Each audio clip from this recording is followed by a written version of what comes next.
என்னதான் வாழ்க்கை நம்மள கூண்டுல அடைச்சு வச்சாலும், அந்த கூண்ட உடைச்சிட்டு வெளிய வர்றது தான் சுவாரஸ்யமே. இந்த பொன்னம்மாள் பாட்டியும் அதே மாதிரி தான்.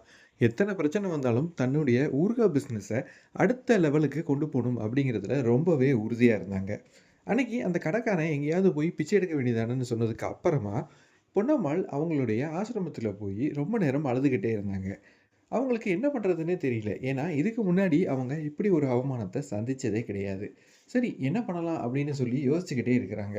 3 நாள் அவங்க அவங்களுடைய வழக்கமான நெல்லிக்காய் வியாபாரத்துக்கும் போகல, ஊறுகாய் வியாபாரத்துக்கும் போல. ஒரு மரத்துக்கடியில உட்கார்ந்து ஏதோ யோசிச்சுக்கிட்டே இருக்கிறாங்க. திடீர்னு பொன்னம்மாள தேடி அந்த ஸ்கூல்ல வேலை பார்க்குற ஒரு பொண்ணு வரா. அந்த ஆசிரமத்துடைய மேனேஜர்ட்ட பொன்னம்மாள பார்க்கணும் அப்படின்னு சொல்லி சொல்றா. "நீங்க யாரு?" அப்படின்னு கேட்க, அந்த பொண்ணு தான் யாருங்கிறதையும் சொல்றா. சொன்ன உடனே அந்த மேனேஜர் பொன்னம்மாளுடைய ரூமுக்கு கூட்டு வராங்க. பொன்னம்மாள் ரூம்ல இல்ல. பொன்னம்மாள் கூட தங்கியிருக்கிற மத்த பாட்டிகள்லாம் அவங்க ரூம்ல இல்ல. 2, 3 நாளாவே அவங்க சரியில்ல அப்படின்னு சொல்லி சொல்றாங்க. இத கேட்டதும் அந்த மேனேஜரும், அந்த பொண்ணும் பொன்னம்மாள தேட ஆரம்பிக்கிறாங்க. பொன்னம்மாள ஒரு மரத்துக்கடியில பார்க்குறாங்க. பொன்னம்மாள பார்த்ததும் அந்த பொண்ணு விறுவிறுன்னு பொன்னம்மாள் கிட்ட போறா. "என்ன பாட்டி எங்களெல்லாம் மறந்துட்டீங்களா?" அப்படின்னு சொல்லி கேட்க, பொன்னம்மாள் சிரிச்சுக்கிட்டே, "இல்லம்மா, நான் ஏதோ யோசனையில உட்காந்துருக்கிறேன். நல்லா இருக்கியாம்மா?" அப்படின்னு சொல்லி கேட்குறாங்க. "நான் நல்லா இருக்கேன் பாட்டி. ஒண்ணும் இல்ல. டீச்சர்ட்டலாம் நீங்க ஆர்டர் எடுத்துட்டு வந்தீங்க இல்லையா? அந்த ஊறுகாலாம் ரெடி ஆயிடுச்சான்னு கேட்க சொன்னாங்க பாட்டி. நீங்க எங்க இருப்பீங்கன்னு எனக்கு தெரியும். அதனால தான் நான் உங்கள தேடி வந்தேன். ஊறுகாலாம் ரெடியா இருக்கா?" அப்படின்னு சொல்லி கேட்க, பொன்னம்மாள் கொஞ்ச நேரம் தன்னுடைய முகத்த சோகமா வச்சுக்கிறாங்க. "இல்லம்மா, இப்போதைக்கு என்கிட்ட ஊறுகாய் இல்ல. ஒரு பெரிய ஜாடி மட்டும் என்ட்ட இருக்கு. அத கொண்டு போ. நான் மீதி ஊறுகாய செஞ்சு எடுத்துட்டு வரேன்." அப்படின்னு சொல்லி சொல்றாங்க. அந்த பொண்ணும், "சரி பாட்டி, கொஞ்சம் சீக்கிரம் எடுத்துட்டு வாங்க. நீங்க சீக்கிரம் எடுத்துட்டு வந்துட்டீங்கன்னா, நான் உடனே காசு தந்துடுறேன். இப்போதைக்கு இந்த காச மட்டும் வச்சுக்கோங்க." அப்படின்னு சொல்லி பொன்னம்மாள் கையில கொஞ்சம் காச குடுத்துட்டு அந்த பொண்ணு அங்கருந்து போயிடுறாங்க. மேனேஜர் இத பார்த்துக்கிட்டே இருக்கிறாங்க. மேனேஜருக்கு புரிஞ்சு போச்சு. ஸோ பொன்னம்மாளுக்கு ஏதோ ஒண்ணு நடந்திருக்கு. அது என்னன்னு பொன்னம்மாட்ட இருந்து தெரிஞ்சுக்கிடணும் அப்படிங்கிற ஒரு ஆர்வத்தில பொன்னம்மாள் கிட்டயே மேனேஜர் உட்கார்ந்துடுறாங்க. பொன்னம்மாள் ரொம்ப நேரம் அமைதியா இருக்காங்க. அந்த மேனேஜர் பொன்னம்மாள்ட்ட போயிட்டு, "பொன்னம்மா, எவ்வளோ நேரம் இப்படியே அமைதியா இருப்ப?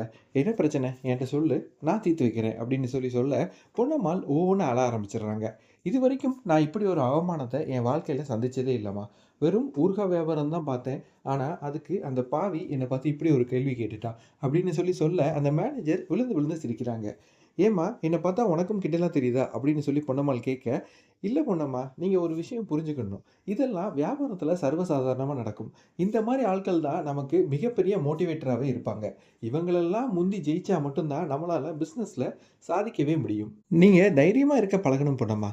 இல்லன்னா தைரியமா இருக்கிற யாராவது ஒரு ஆள உங்க கூட வச்சுக்கோங்க." அப்படின்னு சொல்லிட்டு அந்த மேனேஜர் அங்கருந்து போயிடுறாங்க. இப்போதைக்கு ஊறுகாய் பாட்டில் எதுவும் கையில இல்ல. அந்த பொண்ணு குடுத்த கொஞ்சம் காசு மட்டும் கையில இருக்கு. அத வச்சுக்கிட்டு கொஞ்சம் நெல்லிக்காயையும் வாங்கிக்கிட்டு பொன்னம்மாள் மறுபடியும் அந்த ஸ்கூல் வியாபாரத்துக்கே போறாங்க. ஸ்கூல் வியாபாரத்த பண்ணிக்கிட்டு இருக்கையில, "என்ன பொண்ணு நல்லா இருக்கியா?" அப்படின்னு சொல்லி ஒரு குரல் வருது. பொன்னம்மாள் நிமிர்ந்து யாருன்னு பார்க்குறாங்க. நிமிர்ந்து பார்த்த உடனே பொன்னம்மாளுடைய ஓல்டு ஸ்கூல் ஃப்ரெண்ட் மாரி தெரியுது. யாருன்னு உத்து பார்த்த பிறகு தான் தெரிஞ்சது, அது சாந்தி. பொன்னம்மாளுடைய ரொம்ப நெருங்கிய தோழி. ரொம்ப நாளைக்கு முன்னாடி பார்த்தது, ரொம்ப நாளுக்கு அப்புறம் அவங்க இப்போ திரும்பியும் பார்க்குறாங்க. சாந்தி பார்க்கறதுக்கு ரொம்ப ஒரு ஏழப்பட்ட பொண்ணு மாரி தெரியுது. ரொம்ப ஒரு அழுக்கு பிடிச்ச சேலை, ரொம்ப ஒரு ஒரு ஓல்ட் ஏஜ் லுக் மாதிரி தான் இந்த சாந்திங்கிற கேரக்டர போர்ட்ரேட் பண்ணியிருக்காங்க. ஆனா, இந்த சாந்தி தான் த பர்பிள் பிக்கிலுடைய அடித்தளத்துக்கு ஒரு முக்கியமான புள்ளி. ஈவன் பர்பிள் பிக்கிலுக்கு ஒரு பில்லர்ன்னே சொல்லலாம். சாந்தி இதுக்கப்புறம் இந்த கதையில ரொம்பவே ஆக்டிவான ஒரு கேரக்டரா இருக்கிறாங்க. சாந்தி என்ன பண்றாங்க அப்படிங்கிறத இனிமே பார்க்கலாம்.